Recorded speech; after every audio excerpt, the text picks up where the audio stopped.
Awesome. Alrighty, well, we are three past, so we will go ahead and jump in. We have not met before. Hi, my name is Natalie Lavery.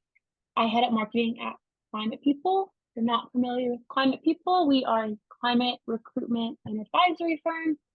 Essentially, we operate like a traditional recruitment agency would, but we only work with companies that are working on climate solutions. And then, of course, the other half of that is working with job seekers, many like yourselves who are interested in getting a job in climate and hopefully pairing the two with the sole goal of getting as many people working in climate as possible.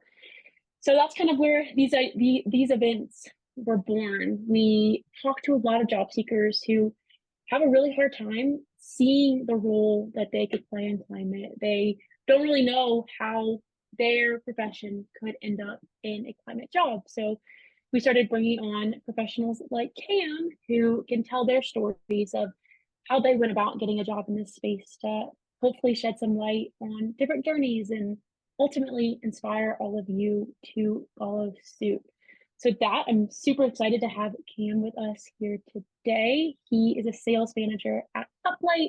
And what's really special about Cam is he took a really networking centric approach to getting a job in climate. And when Brendan met him a few months back at this point, he immediately came to me and said, you have to talk to him. The way that he went on his job search was so inspiring, and I know people would learn a lot. So, Cam, I'm super excited to have you here to talk about how you really applied that sales mentality to your job search. So, thanks so much for joining us today. Today's session, it's going to be a quick 20-minute back and forth conversation between Cameron and myself, and then we will open up the floor to all of you to ask any questions that you have, and we'll get those answered. So yeah, we'll kick it off with that, but then keep your questions. You can drop them in the chat, or when I open up the floor, you can come off of mute and ask those questions.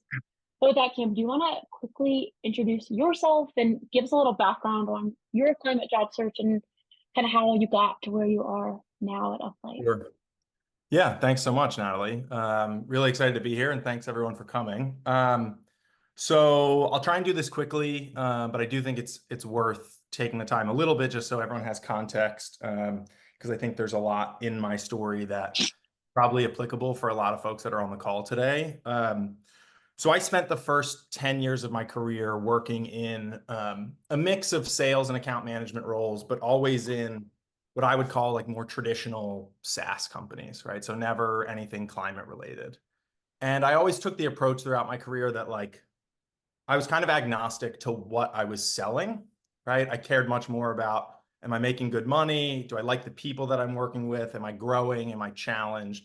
All that kind of stuff. And I was sort of agnostic to like, what is the company itself trying to do? I was not mission driven. And that worked well for me throughout my career. Like I was very successful, made good money, moved up a bunch of times, got promoted into leadership roles. And then around this time last year, so maybe 14 months ago now, I just kind of hit a wall. I like completely burnt out. It coincided with three different people in my family having some pretty serious health issues that put me in a position where I had to go and leave New York and play caretaker for a while. And my performance just tanked, and I got fired. And it was the first time in my life where I had faced, frankly, like anything other than success professionally. And it really kind of fucked me up, if I'm being totally honest. Like it took me, I don't know, 6 or 8 weeks to like really work through that. But the beautiful thing that happened was it was the first time in my career where I left a job without the next job lined up. And so for the first time, since leaving college, I sort of had like nothing but green grass in front of me. And I could, really think about what work do I want to be doing in 20 years, not just like what do I want my next job to look like. And so climate had always been something that I was passionate about in my personal life. I've always volunteered and donated and tried to live kind of consciously in that sense. And so I just kind of came to the realization, like, why can't I have it all, right? Why can't I make good money, find a good company, work with people that I like, have opportunity to grow, and work to be building something that I want to exist for its own sake. So I decided that I wanted to do something climate related. I had no idea what that was going to look like. I didn't know what the path was going to be to get there. Um, and so I started very broad, like I'm sure a lot of the folks on this call are or, have done. And I got nowhere for like 2 months. I was like sending applications and having these very sort of unstructured networking calls and really just kind of spinning my wheels. And then I would say like the turning point for me was I tried to think about what climate problems exist that are big and meaningful and where you can reasonably expect to have an impact with software, right? Because my whole background in my career was in selling software. So I figured, okay, what I'm doing right now isn't working. So like, how can I accelerate this?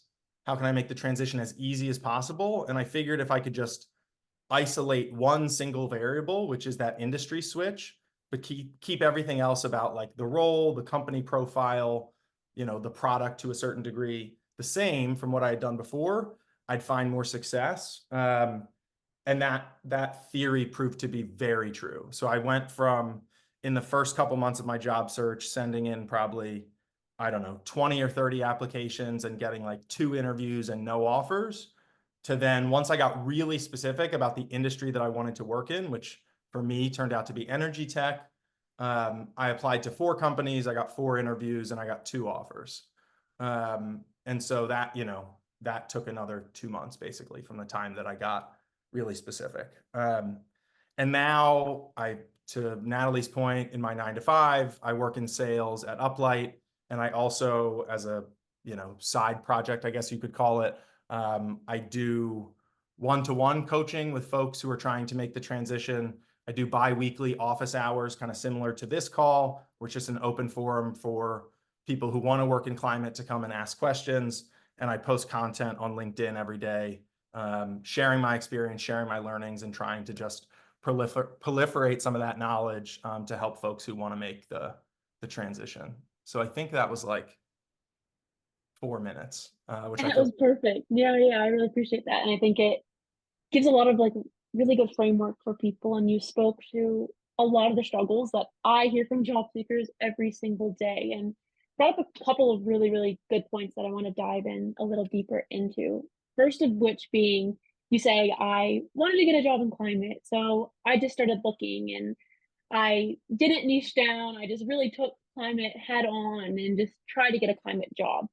Can you talk about that? I know you said it was a struggle and you needed to niche down, but like, how did you start? What were the resources that drove you to climate? And then how did you navigate that noise and decide to narrow down into energy? What was it that really pointed you that way? Yeah. So to your point, I really was just like, okay, what can I do that's going to have an impact? Right. And so the process for me started with putting kind of the word out to my network in conversations with folks like, hey, I want to make this transition. I want to work in something climate related. If you know anyone who's doing anything tied to climate, like connect me with them. I want to talk with them. So I had probably, I don't know, 20 or 30 different networking conversations, just, friends of friends, friends of old colleagues, I don't know, whatever, all across my network. And the conversations, like I said, were very unstructured. It was just like, hey, tell me about what you do. Here's a bit about me and like loosely kind of what I'm thinking. But at that point, I was going into all of those conversations telling people like I'm kind of open to anything, which is it's funny because it's now a refrain that I hear from a ton of people that I do this coaching with, which is that there's this fear that if you don't stay open, right? If you do get really specific about what you want to do, you're going to like wall yourself off from some potentially great opportunity. And I totally get that fear. I think like it's a reasonable thing to think. But I would encourage everyone on the call to recognize that having that broad lens, you will certainly be able to send out more applications, right? You will find more jobs that theoretically you could be a fit for. but you'll never do the deep learning and the networking and the work, frankly, that is required to actually land a job. So it's like you'll send out more applications, but you won't actually reach your goal, which is to get an offer. So, for me, the process of like going from broad to narrow, again, I tried to think about like my background and apply that filter of where can my skills be most useful.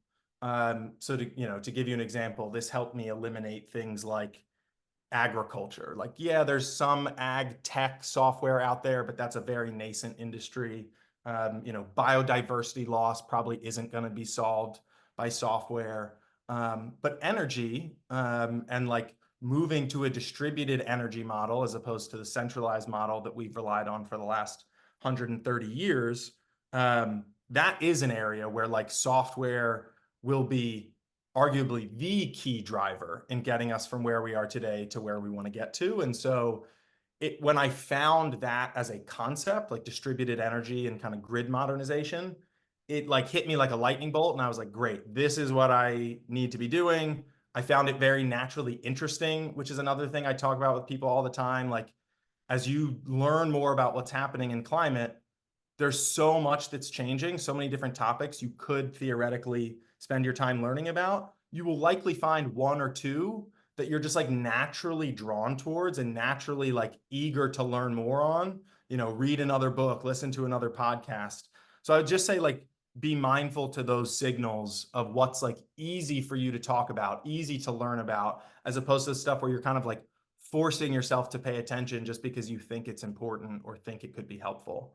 Um, so yeah, that was my process. And again, once I found that distributed energy technology as a space, I got laser focused and everything happened very quickly from there.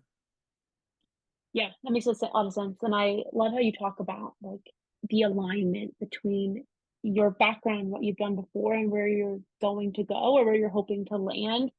This is something that I see a lot is when people want to transition their careers to a new industry, kind of similar to what you were saying, Cameron, when you were at that like crossroads of where do I go? It's people tend to just throw everything up in the air and want to change everything. And that makes sense. It's a really logical thing to do. But when you're talking about reducing variables and keeping things as consistent as possible so that the only thing that you're changing is that industry, that's really, really key. And I know you've kind of touched on this a little bit, but maybe provide some more context on like that role transition in software being really similar and making sure that when you're narrowing your scope, you're not putting yourself in a box. You're creating that streamlined approach as opposed to the world Yeah. is your oyster. Yeah, I mean, I just look at this stuff. So there's sort of like two takeaways there. Um, you have to play the long game and the short game at the same time. So what do I mean by that? Um, Again, a big part of the motivation for me in making this transition was I wanted to find work that I was going to be happy to be doing for several decades, right? I was like, okay, I've gone from college up until I'm now 30, and I've spent 10 years going from job to job without really much care for like, what's the North Star? Like, where am I really trying to get? Now's an opportunity because I've been forced to hit the reset button. So now's my chance to like be really intentional about picking a lane that I can see myself, swimming in, so to speak. Terrible analogy, but you get it, for the next like 20 years. So you like having that North Star and figuring out, what that goal is sort of frees you up to then in the short term say, okay, I don't need to get to the North Star job today because I know like just getting in the industry is going to be enough of a boost for me that like I'm going to be really excited to show up to work every day. So what that then enables is like, okay, if we have the North Star, then you have to start thinking about how can I play the short game such that I can just make that transition as quickly as possible. Right. And that's where I think, Natalie, to your point, that idea of like minimizing the variables that you're attempting to change at one time becomes really useful. Because if you're changing industries and you are going into a job interview process with like a known to you and to the interviewer gap in your resume relative to what they would have on their list for like the perfect applicant, you then need to overperform and over deliver on all of the other criteria that they're screening for, right? And I think the only way that you can do that is if you have like a robust history of experience that you can draw on, or like, you're sort of so phenomenal throughout the course of the interview process that they just say like, we have to have you. Which I do actually think there are like strategies there, which we can talk about. But that was kind of my thinking, right? It was like, okay, the job that I'm taking now at Uplight is not my dream job, right? But it is in my dream industry. And so it sort of puts me on a track to then get the dream job down the road because I can now grow within this space. So that would be my recommendation there. Like, establish your North Star, figure out that kind of long-term plan, and then be realistic and reasonable about what's going to allow you to move most quickly to get like one iterative step closer to that North Star, right? You're not going to get there all at once, or at least if you're setting an ambitious enough target, you shouldn't be able to. So. Right.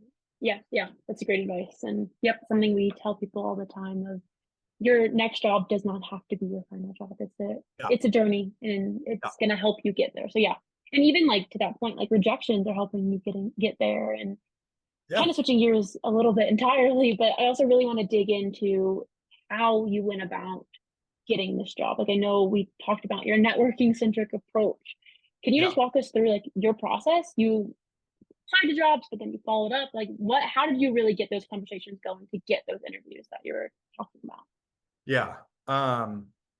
So for a little more context, in the like 4 years prior to me losing my last job, I was in leadership positions, right? So I was hiring people all the time. And when I got into my job search this time around, it took me, frankly, longer than I care to admit, but I realized, 2 months in, I had been making like all of the same mistakes that prevented me or stopped me from hiring people in the past, right? Meaning I was like sending in applications, maybe doing some networking, but like not very aggressively, and just not really demonstrating like a level of commitment or excitement for the role that was going to make me stand out from the crowd. And so once I kind of found again that that space of energy tech is where I wanted to be, I was like, okay, I need to go hard to make sure that I land one of these jobs, because it's not a big industry, right? There's like 6 companies that were sort of in my ideal target. And so I couldn't afford to fuck any of them up. I was like, I need to nail every at bat that I get here. And so I set a rule for myself that I wasn't going to apply to a job unless I could get at least 2, ideally more, internal referrals at that organization. And the thinking essentially was, again, reflecting on my time as a hiring manager, we would post a job, and within a week, we would have hundreds of applications, a lot of times more. And I just knew like these roles were attractive enough that I'm sure the dynamics are the same. And so even if my resume was perfect, my cover letter was perfect, I was like the ideal candidate on every box that they could check before an interview process starts, the math just says you don't have a good chance of getting that job if all you're doing is sending in the perfect resume and the perfect cover letter. So again, I was like very, very aggressive about networking in the organization that I was applying for, but also just like in the industry more broadly, right? I tried to connect with anyone who was working in and around energy such that they could then make other introductions for me. I could, get learning from those conversations that I would then leverage in job interviews. So that was like the why behind the networking. In terms of the how, I think people get really tripped up on this for 2 big reasons. One, it can feel uncomfortable if you are walking around with your hand out all the time, right? Like if you're going from person to person on LinkedIn, like, hi, give me some of your time, give me some of your time. I'm trying to get a job, like, help me, help me, help me. That I think people, when they think about networking, they have that image in their mind and they like naturally sort of shrink away from that, which I think is a reasonable human emotion, right? It doesn't feel good to be in the position where you feel like you're a charity case or like you are only asking of people. So the first thing I would recommend is like figure out what you can do to give, right? Always offer that up at the beginning and at the end of conversations with folks. Hey, is there anything I can do to help you? Even if like the expectation is that they're going to say no, just by offering that up, it changes the dynamic of the conversation. That's the first point I would make. The second, and this is much more tactical, you don't need to close the deal, so to speak, in your first outreach, right? I think people often, when I give the advice that like you need to be networking, you need to be getting referrals, it's easy to translate that into, okay, I'm going to go and send 20 messages to people asking them for their time. As I'm sure you can imagine, if a stranger sent you a message on LinkedIn saying, hey, can I have 20 minutes of your time? The likelihood that you're going to say yes to that is pretty low. So I'd instead think about like, what can you do to just move the ball down the court, right? In your first message, your goal should not be to book a meeting. Your goal should be to get a response to that message, right? So I think like there are a couple ways you can do this. One is you can express like shared interest with them, right? So like the beauty of networking in climate specifically relative to other industries is that it's an industry where with very few exceptions, everyone who's doing the work is there like intentionally and is there because they care about what they're trying to, solve or the problem that they're trying to solve. Um, and so just by sharing like your mutual interest in that problem, right, and talking about what you've done to kind of grow your knowledge in that space, it's a way to build a bridge. It's a way to build some commonality with someone who otherwise would be a stranger on the internet. And I think, again, you'll increase the chances that you just get a reply, which is all you're looking for. You want to trade a few messages back and forth. Um, the other way you can go about this is put someone in the position of being an expert, right? Put someone in a position of authority, right? So if you go to someone and you say, hey, I'm new to this space.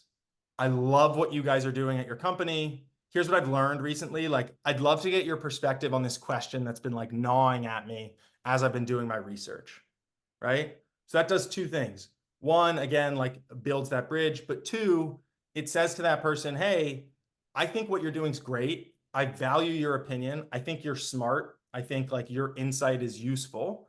And so like as the recipient of that message, your name and your face in my inbox is going to spark like warmer feelings that like, oh, this person thinks I'm smart. They value what I have to say. Um, Again, it's like small sort of human emotion stuff here, but I think it makes a massive difference to getting responses on LinkedIn. And then once you've traded a message or two back and forth, I think it's totally reasonable to say, look, I saw this open role. I'd love to get your perspective on the business. If you have 15 minutes, I'd be really grateful for your time. If they're in your city, offer to buy them coffee or lunch or something. Those were the plays that I ran, and I had a lot of success. Again, I do think, just to underline the point, it is easier to network in climate than any other industry, like by far. So don't hesitate. Do it thoughtfully, but like do it aggressively in terms of volume.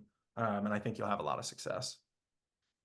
Yeah, that's all really great advice. And one of the things I was most excited about for this session was the parallels between networking and sales and everything that you were just saying right now of don't just immediately try to get the call, try to like butter them up first and have back and forth conversations. And that's why we came up with the title for the session of applying a sales mentality to your job search. Any touch points there that you want to like add on, like the similarities between your role and networking? Yeah. Um, I guess I would just say like, don't get confused about what interviews are, right? Interviews are not about getting to know each other. Interviews are a sales process, right? You are selling yourself to the organization. And if they like you, they're selling themselves to you, right? And so like you need to treat every interaction and every step between the interviews, right? Every moment between the interviews as a sales process and as an opportunity to sort of prove your worth, right? So this applies to things like, you know, sending really thoughtful follow-ups. As a hiring manager, if I interviewed someone and they didn't do any kind of follow-up after the fact, it was just like auto disqualification. You don't care enough about this role to like take that extra step. So again, that could be an email. It could be, and I would probably advise you to like get a little bit more creative. So whether that's like handwritten note goes really, really long way. Recording a Loom or a short video as a follow-up, right? So like thinking about how you can separate yourself from the crowd. And again, those types of things are especially true if you're trying to make an industry transition. If you have a known gap in your resume, like I said at the start of this, you have to separate yourself through all of those other variables that you can control, right? You can't control the fact that you've never worked in the industry that you're now trying to work in, but you can be really prepared in interviews. You can show that you've networked within their organization and sort of reference those calls during your interview.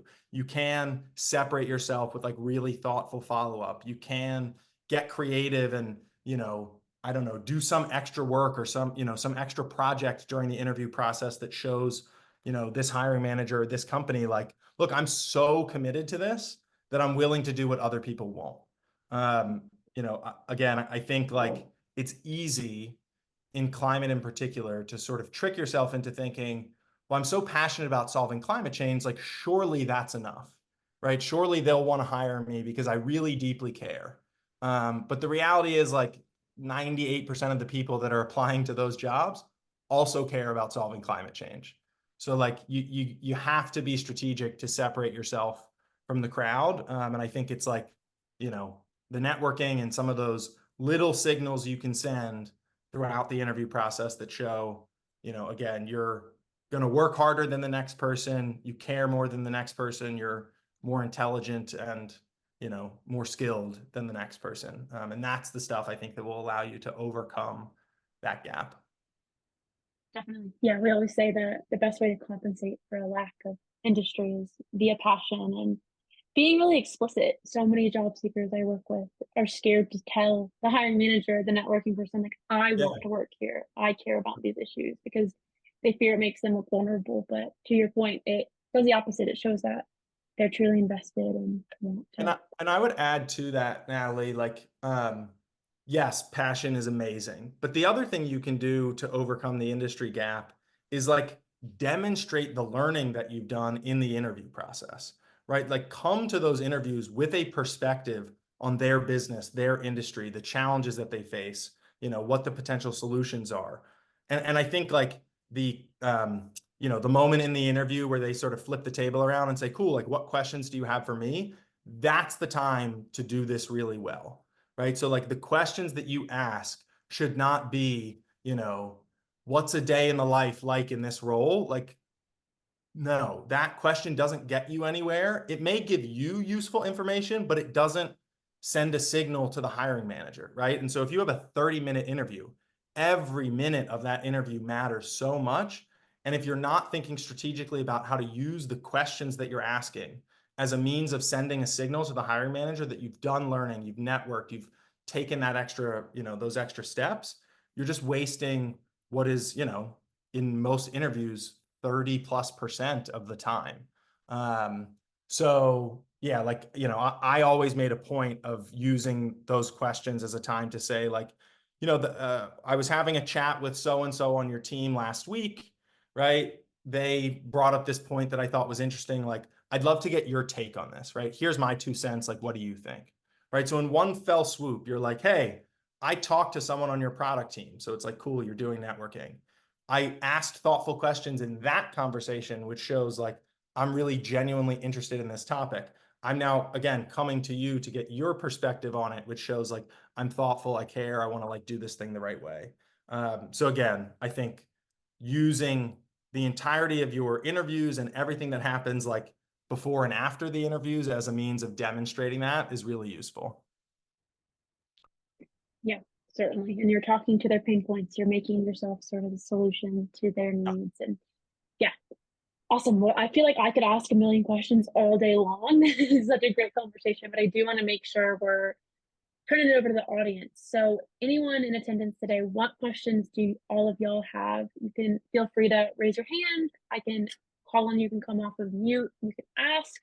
If you'd rather drop it in the chat, feel free to drop your questions in the chat and I can read them off. But yeah, 30 minutes. Pick Cam's brain. You will not want to miss out on this opportunity. Who has a question? Anyone want to be brave and raise their hand? Going twice. If not, Jump Cam in and I can keep once. talking all day. Cool. All right. Well, I'll give y'all a few more minutes. Feel free to drop those questions in the chat or again, raise your hand. But while we wait for those, Cam, oh, we got one. Christian says, is there a significant difference between a career interview and an informational interview from a prospective employer? I guess I'm not totally clear on the question. So, Yeah, Christian, do you want to come off mute and provide a what do little you bit mean more when you say clarity? informational interview? Sure.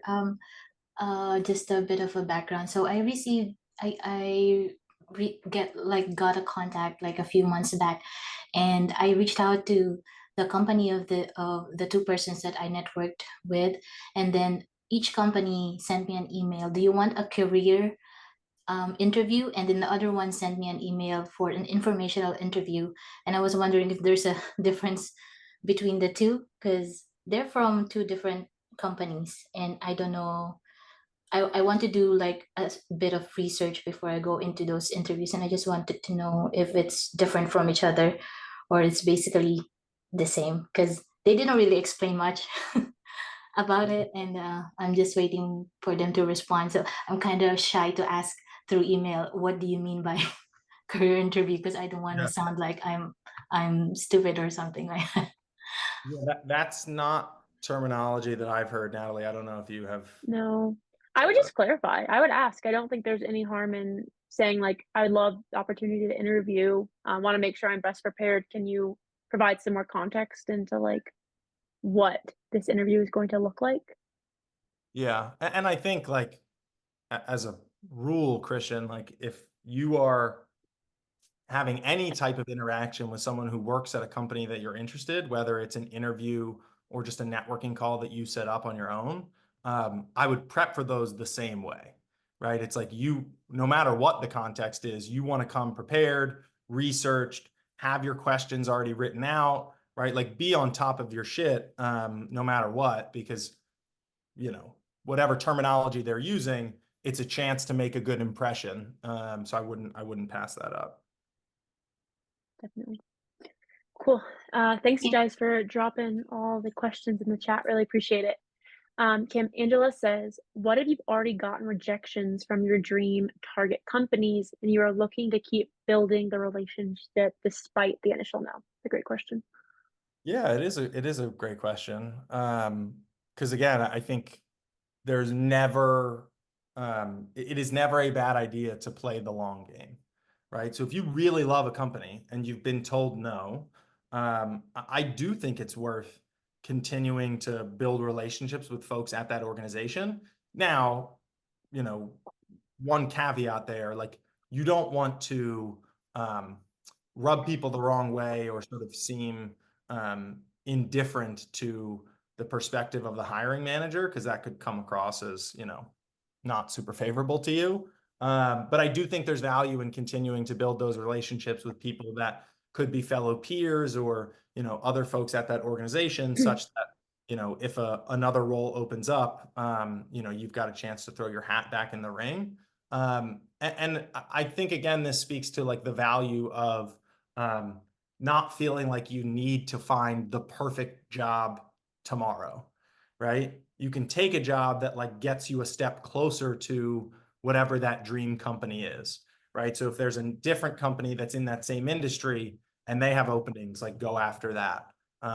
If there's an equivalent role, maybe in a different industry, but like would have skills that you could then, translate into that role, things like that. But I like the question. I think it's a, you know, it's a smart approach to take to think about that sort of longer term play. Certainly. And especially since so many of these companies are startups, they are growing Yeah. rapidly and needs change. And that's like, I think one of the biggest pieces of advice that I always give is, and we touched on it earlier, of view these rejections as stepping stones. They're not getting rejected because of anything really about you. It's typically the company at that stage just needs something very specific. And as those companies grow, that's going to change drastically. So yeah, as Kim said, definitely see the long game and don't disqualify yourself. Continue those relationships for sure. Yeah. Cool. Matthew says, how did you get the gig at Uplight? Was it the process that you outlined? Tell us the story. Love that question. Yeah, it's actually a decent story. So I found a role at Uplight that I was interested in. Like I said, you know, right after submitting my application, I was like, okay, I need to get these referrals. So I had like a old friend of mine who I hadn't talked to in probably 8 years, who was connected to a guy who worked at Uplight. They went to college together, but were not at all friends. But he agreed to make an intro for me. So that was my first, you know, sort of breaking into the company. Was I talked with this guy. He was on the product team, so not at all related to the role that I was interested in. But we had a good conversation. He agreed to refer me. I then like continued reaching out to other folks on the sales team and, you know, a couple different teams across the org. I had like, I don't know, 3 or 4 conversations with folks. I ended up speaking with a woman on the sales team who had started, you know, maybe 6 weeks before I reached out to her. And she was super friendly, super generous. She was like, hey, let me make an intro to you, an intro for you to the recruiter working on the role. She also agreed to like introduce me to her old boss from a previous job because she was, anyways, I think like it's a good example of the types of people you can meet in this space, right? She was just someone who like wanted people working on climate. So all those conversations went well. I ultimately actually though got the job that I'm now in through a conversation that I had. I reached out to a guy who was leading a different team at the company, so a different sort of part of the sales team, separate from the role that I had applied for, with the thinking that it was going to be another networking conversation, right? He agreed to give me 15 minutes. And he gave me the advice like 10, 15 minutes in. He was like, look, I'll be really honest with you. Like, I like your passion. I like, you know, your approach. I've never seen Uplight hire someone for the role that you're applying for with less than like 5 years of direct industry experience. And I was like, oh, okay, well, that sucks. But what about your team? Like, you know, you've just told me you're hiring. You know, what's going on there? And as it turned out, the team that he was, you know, looking to build out was newer. It was a little bit more experimental. There, you know, we're trying to break into a new segment of the market at Uplight. And so it was that networking conversation, which started as, I just want to get insight on what's happening at this organization and build another bridge there. That then turned into effectively my first interview, right? We scheduled for 15 minutes. We ended up talking for an hour. And then he sort of got me into this interview process, which they hadn't even like posted the role yet. So yeah, it was a bit of a unique situation, but I think it speaks to the value of just like putting yourself out there, casting a wide net, because you never know. I can't remember where I heard this quote, but there's this idea that like a great way to live your life is to maximize the opportunities for luck, right? So like if you have to decide between like, you know, sitting on your couch and like watching a movie versus like going out to like meet up with friends, like one of those two situations is going to put you in a position for like something lucky or spontaneous or cool to happen. So it's another like good example of that, right? You just kind of cast a wide net and who knows what can come out of it. Yeah. Never know what to expect with networking, but the more you do it, the more opportunities there are going to be. And then that feeds into stuff. Yeah, that's a great story. I love that. Cool. Mary Ann says, how do you handle openings at companies that are small where you have no LinkedIn connections? Would you skip the application in those instances if you couldn't generate internal referrals? All right, I'm gonna try and go quicker because I realize I talk for so long on all of these, and there's a lot of You're questions. grabbing great value. So, no, I think you should still apply. If you can't get the referrals, just, recognize that like if it's an appealing role, not having referrals is going to decrease the chances that you get an interview, let alone get a job. I think it's still worth shooting your shot, right? You never know. But not having LinkedIn connections should not be a barrier to getting like networking calls set up or getting referrals, right? I wasn't connected to any of the people that I reached out to on LinkedIn before we spoke.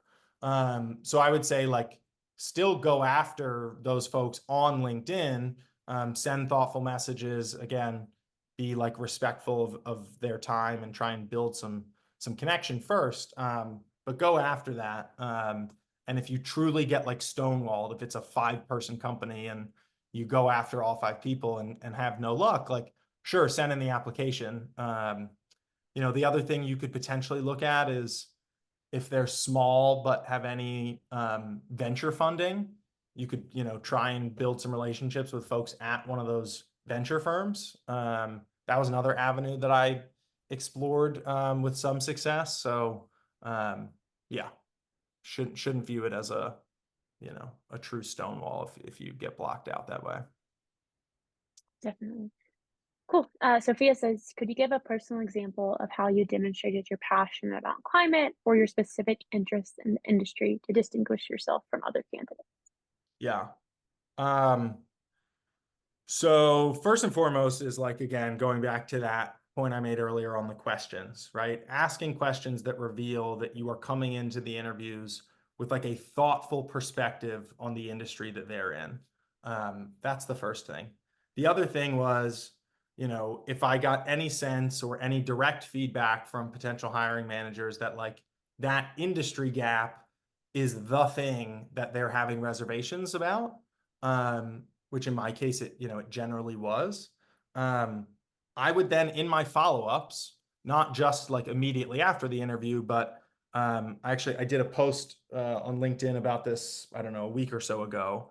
I had a situation with a company that I applied to where I had a first, went through the talent screener, then I had, first interview with the hiring manager. We had a great conversation. The interview ran long, connection felt really easy. I could tell he really liked me, and I liked him a lot. And then it was like radio silence for 3 weeks, right? And he had told me at the end of the interview, he was like, look, I like you. I like your approach. You've clearly done your homework. That's all great. But like, this is an industry where we feed off of relationships, right? And so, I need people who have a bit of a Rolodex in the space, to be able to be useful to me as a sales leader.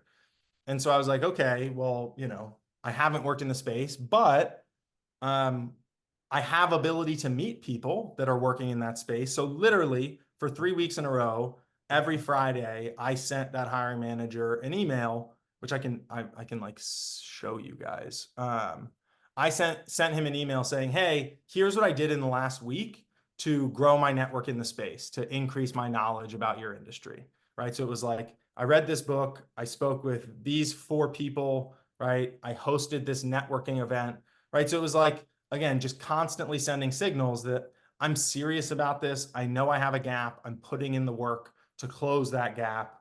And ultimately, he was like, at the end of that 3 weeks, he was like, hey, I appreciate your patience. Things have been a little crazy, but like, good on you for the persistence. We got back, we kind of got the interview process going again, and that ended up being one of the 2 offers that I got at the end of my search. So it's stuff like that, right? It's just telling people the work that you're doing to show that you care, and to show that you're learning and meeting people and all of that. Awesome. Cool. Matthew says, how did you nail down your specific industry interest? So I sort of alluded to this earlier, but for me, it really came down to one, being thoughtful about like where could my skills be useful, right? Software sales as a skill set, not going to be all that useful for solving biodiversity loss or ocean acidification or whatever. but it can be really useful in the world of energy. And as it so turned out, when I started learning about energy and the energy transition, I just found it very easy to learn more, right? I was like genuinely excited to dive deeper.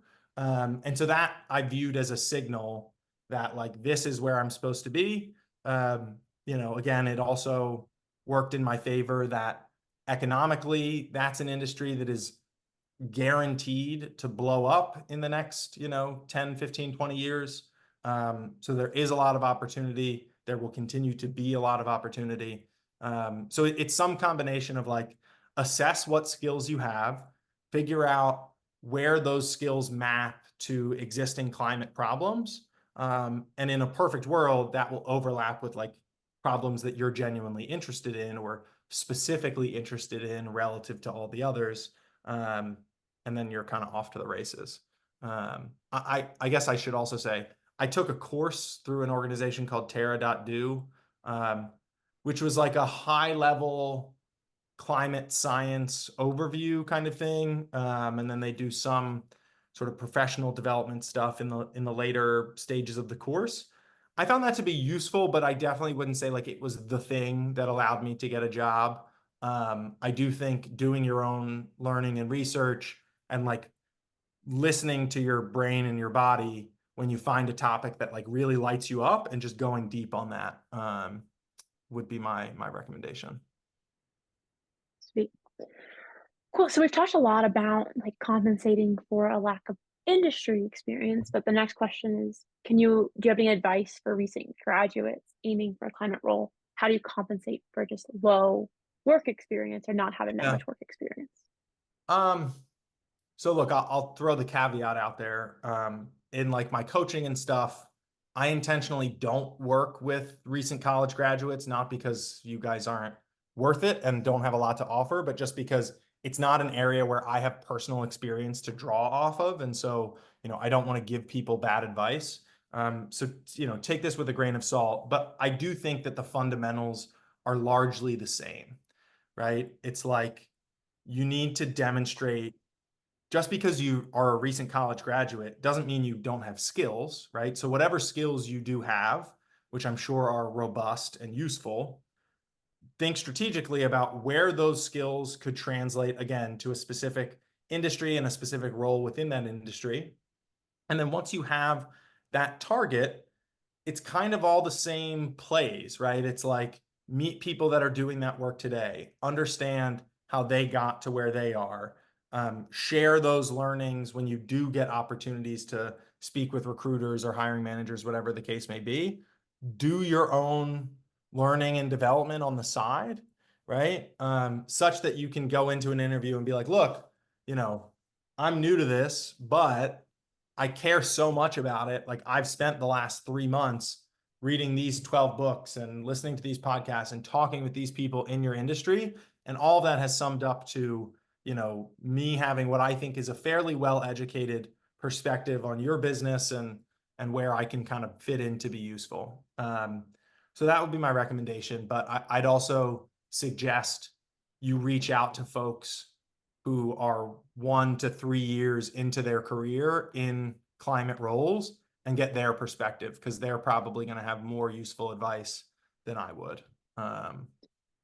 Yeah. Always. Yeah. And then, sorry. Yeah. But going back to what Cam said earlier about your next role does not have to be your end destination either. I think that advice reigns especially true for early career professionals of if you cannot find a job in climate, it's okay to get work experience outside of climate and then down the line 100%. try to transition those careers that skill set to climate because getting your first job is the hardest part. That's just the reality is it's hard to get your first job, but then once you've solidified those skills, you can really apply that elsewhere. So yeah, I think, and then we haven't talked about this a lot, but something that's also really important that Cam hinted at is when you're networking, talking to people who could be your potential hiring managers. So many people I talk to are like, I reached out to 3 CEOs or 3 founders and I got no responses. And they're a professional with 2 to 3 years of experience. It's like that mid-level management probably should be the people that you're reaching out to. So that advice you gave at the end there, Cam, I think that is really, really important. Cool. Sue says, would you use a different sales pitch of yourself if you were talking directly to a company or to a recruiting agency? Marginally, I guess that's going to entirely depend on the context, right? If it's like, you know, a recruiting agency like Climate People, where like they have a, you know, a specific lens that is similar to the companies that you're already going after, then no, I think like the sales pitch can be pretty similar. You know, I'll just say like you want to customize everything, right? So like I think it's a good idea to be thinking strategically about how you present yourself in every context and tweaking as needed based on what you know is going to be more valuable for whoever you're talking to in that moment to hear. So I think this question suggests like you're thinking about things the right way. It's going to be totally context dependent on like how far apart one sales pitch is from another. Yeah. So. Yeah, definitely. Cool. Nina says, I'm 4 to 5 years into my career and I'm looking to grow. I've applied to jobs that I would like to grow internally in, but was rejected because I'm overqualified. How do I navigate being too inexperienced for mid-level roles and too experienced for entry-level roles? Yeah. So this was actually a thing I had to deal with. Because like I said, I spent about 4 or 5 years working in leadership before trying to break into climate. And the market basically told me I couldn't get a leadership job in the industries that I wanted to work in. And so I did take a step back, right? Like I'm now back in an IC role, which I view as one, taking like a step back to then take 2 steps forward. But 2, it's also like I'm getting paid to learn about shit that I'm now really interested in for the first time in a while. So that feels great. So I'd say like if there are more junior roles relative to the experience that you have that you're genuinely interested in, I think like turn that potential weakness, right? I'm overqualified, turn that into a strength, right? Acknowledge it up front. So the way that I approached it was like, look, you know, we both know that this role is a step back for me relative to the, you know, the roles that I've been in for the last 5 years. Um, the reason that I'm approaching it that way is I, one, recognize that this industry is different enough from the industries that I've worked in the past that I have so much to learn, right? So like I'm humble about everything that I don't know. And I believe so deeply that if I was successful enough in my previous career to like be promoted and move into a leadership role, in spite of the fact that I had no real passion for like the companies that I was building, I'm very confident that if I get on, you know, get in at this company, right, and put myself on this new track, I'll be able to, you know, get back into leadership positions, you know, quickly and add a tremendous amount of value for you and your company, right? So it's like, again, don't allow the recruiter or the hiring manager's fears, because that's ultimately what that question is about, is like they're worried that you're going to feel like you're above the work or that you're going to jump at the opportunity to take a different job if it opens up or whatever, right? They're trying to essentially de-risk the situation from their perspective. Don't allow that narrative to like spin in their head. Take ownership of the fact that, you know, you do have more experience than they're asking for, but you're, you know, applying anyways because you're so excited about the company and the role, and you know, you have a lot to learn and you're just eager to get started. So that would be my recommendation there. Yeah, it's great advice. Kind of own it and lead with that. Yeah. Yeah. Perfect. The last question that we have is, how do you go about asking for introductions or referrals? What if the company you're interested in working for isn't hiring at the moment? Okay, so I Kind guess of two questions. Yeah. yeah. So the first piece, again, I think we covered this a bit, but it's kind of as simple as asking, but doing so after you've built some kind of connection, right? So a connection online can be they responded to your message, right? I really do think that's enough of an opening for you to ask for 15 minutes of their time, assuming that they responded, you know, in a favorable way. in terms of getting referrals, again, this sounds, I don't know, reductive, but it really is as simple as asking, right? So if you get 15 minutes of someone's time at an organization that you're interested in and they have an open role that you want to go after, ask them for that referral while you're talking to them on the phone. Do not let them hang up before you make that ask, because it is 100 times easier for someone to ignore an email or ignore another LinkedIn message asking for a referral than it is for someone to say no live on a Zoom or on a phone call. And again, like you should not feel any hesitation or sense of embarrassment about this. Everyone understands the game that we're playing. Everyone gets like the hiring market that we're in right now. If you ask for a referral and someone is like offended by that, like, okay, that should be water off a duck's back. Like, that's not someone that you want to work with anyways. The worst thing that they can happen is they say, you know, look, I really enjoyed the conversation, but like, I'm not in a position to do that or whatever, right? They find a nice way to say no, but then you're kind of right back where you started. I think you will find most of the time, if you've had a good conversation, if you've shown that you've done your homework, right, that you've done your research and that you really do genuinely care about this stuff, people will submit referrals. It's very easy to do. And most of the time they get paid if you get hired. So like there are incentive structures in place to make this easy for you. So anywho, don't be afraid to ask, like people get it. Yeah. And it's all upside for you. So. And then still, like, if they're not hiring, do you think the same logic applies here? Still try to network your way and create jobs if you have to, Yeah, that kind of that can mentality. be worth it. I mean, I have a maybe what is becoming like a controversial opinion on this topic. I think people talk about like, oh, the hidden job market, and you know, there are all these roles that are out there that don't get posted. Like, I guess, but like, I don't know how valuable it is for you to like spin your wheels trying to chase stuff that you can't see, right? Like trying to hold on to a ghost. Like that feels like a potential waste of time. Sure, you could get lucky, kind of like I did, frankly, right? Like finding that role. But I would say if you have 10 hours in your week to dedicate to job searching, spend 9.5 of them going after roles that are posted, and let sort of the serendipitous stuff reveal itself to you through all of the networking, you know, that you're doing, just going after the roles that you're interested in, right? I wouldn't spend too much time trying to network with organizations that don't have roles posted that you could be a good fit for. Again, other people may give you different advice, but that's my 2 cents. I love the holding on to a ghost analogy. Awesome. Cool. Somehow we are already at time. Cam, where can people find you? Any resources that you want to share? Any last call to action? Yeah, so I will again just post my LinkedIn here. This is the best way to reach me. And again, I post content every day, sharing similar learnings. I do those bi-weekly office hours. And if anyone's interested in more one-to-one coaching, happy to talk through that as well. But that is the best place to reach me.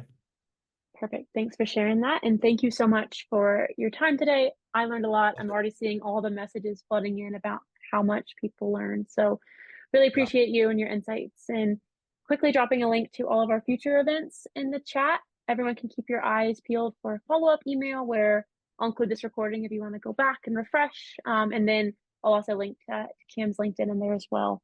Thank you all so much for, Can I just say one last thing before we jump? Yeah, for sure. Look, I know that this shit is really hard. I've been there. Job hunting sucks. It feels very isolating and can be extremely frustrating. So if you're in that position, like, know that you're not alone, and like, please, please, please know that it is worth it, and that doing work that is meaningful and genuinely useful for the planet like feels fucking awesome. So like, don't give up. If I can help you, please let me know. I genuinely care about getting more people working on these problems. And just know that like what you're doing has meaning, it has value, even if, you know, you're not landing your dream job this week. Just the fact that you're on this call says like you care about the right stuff, you're doing the right things. So please just keep at it, and know that like it is worth it in the end. So anywho, that's my deal. Awesome. Thank you so much. Really appreciate it. Alrighty. Bye, y'all.